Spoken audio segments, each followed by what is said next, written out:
People say Christmas night is peaceful, that nothing bad happens when the world is covered in lights and snow.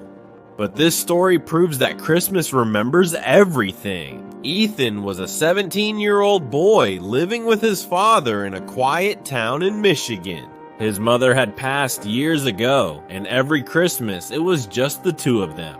That year, his father left late in the evening to meet friends, promising to be back before midnight. Ethan stayed home alone, watching old holiday movies while snow fell gently outside.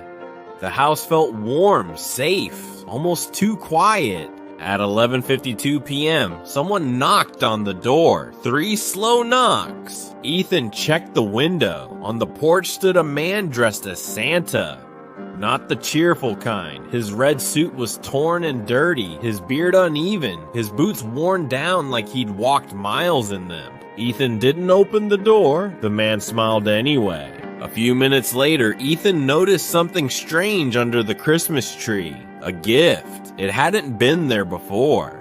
The wrapping paper was brown and old, tied with a thin red string. There was no name on it. Just a faint stain on the corner, darker than the rest. Before Ethan could touch it, the doorbell rang again. This time, when he looked outside, Santa was gone. The gift suddenly felt heavier in his hands. Inside was a folded red Santa hat, and beneath it, a letter. The handwriting was shaky. "Merry Christmas, do you remember me?" Confused and nervous, Ethan heard footsteps outside again, slow, dragging. Then a voice whispered through the door, "Your father remembers." The lights flickered. The house grew cold. Ethan tried calling his dad, no answer. The back door creaked open. Santa stepped inside.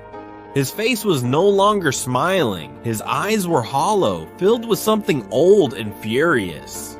"I was begging for warmth last Christmas," the man said softly. "Your father gave me none." Images flooded the room. Snow, flashing lights, a drunk driver, a broken body in a Santa suit left on the roadside and forgotten. "He never stops," Santa whispered. "He never said sorry." Ethan backed away, shaking. "I didn't do anything," he cried. Santa tilted his head. Children pay the price when fathers refuse to remember.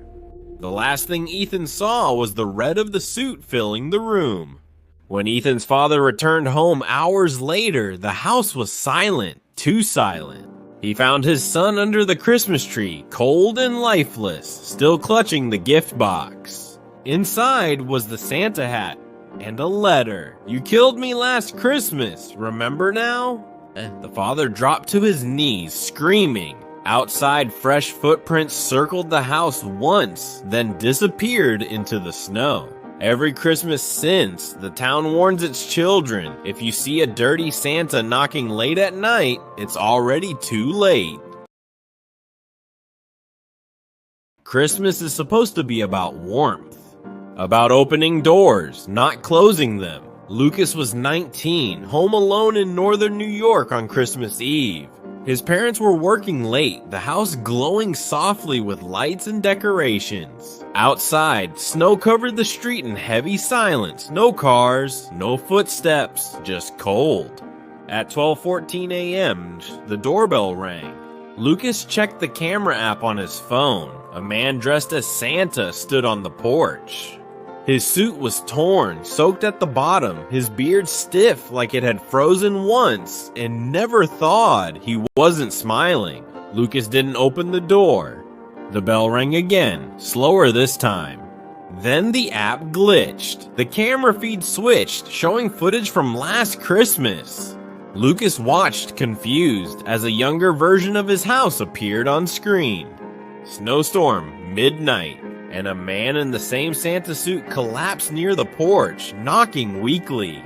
Inside the house, his father stood at the window, watching, not opening the door, not calling for help, just turning off the light. The feed cut back to live. The Santa on the porch lifted his head and stared straight into the camera. "You stayed warm," he whispered through the door. "I didn't." The lights inside the house flickered and died. Lucas felt the temperature drop instantly. His breath fogged the air. Footsteps sounded behind him, slow, dragging, soaked. "You didn't leave me," the voice said calmly. "Your father did." Lucas turned. Santa stood inside the living room, inches away. His face was pale, eyes hollow, not angry, disappointed. "I begged," Santa said softly. "So tonight I take what was kept." Cold fingers closed around Lucas's wrist. There was no pain, just numbness, like falling asleep in snow, but he was dead. When Lucas's father came home hours later, the house was silent. He sat peacefully on the couch, eyes closed, holding a small gift box. Inside was an old Santa hat and a note. "You watched me die last Christmas. Now you know what silence feels like. Hey, your son is dead under this snow like I was last Christmas outside. The snow showed no footprints. Christmas remembers who you refused to save." For revenge, Santa did not kill Lucas' father, but he killed what his father loved the most. It was Lucas.